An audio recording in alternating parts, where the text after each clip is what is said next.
So now let's look at the data. If the data forces you to clean it up, which is a waste of time, inefficiency, before you can analyze it, we call it bad data.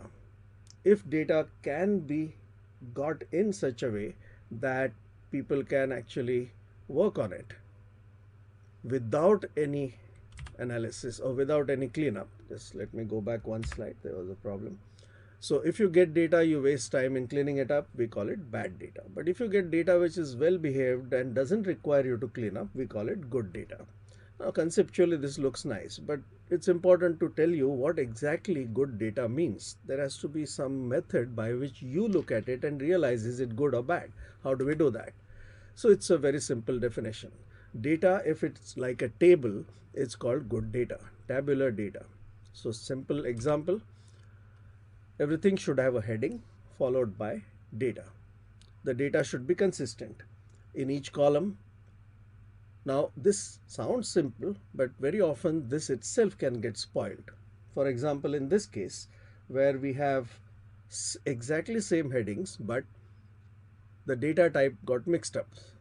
Or in this case, even worse, we have put two kinds of information in one column. This is another common problem which if you don't notice and correct at an early stage, you will waste a lot of time analyzing that data.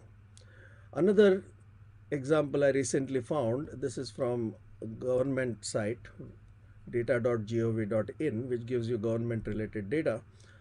It's a simple tabular data. Most of it is common, most of it is good, but there is a hash sign there, and that hash indicates it is provisional.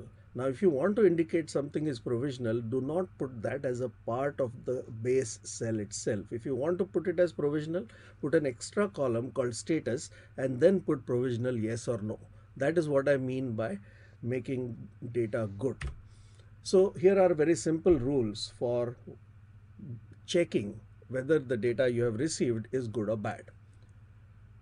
Some of you may be technical people. In technical terms, it is called normalization, but I don't want to confuse users with unwanted jargon.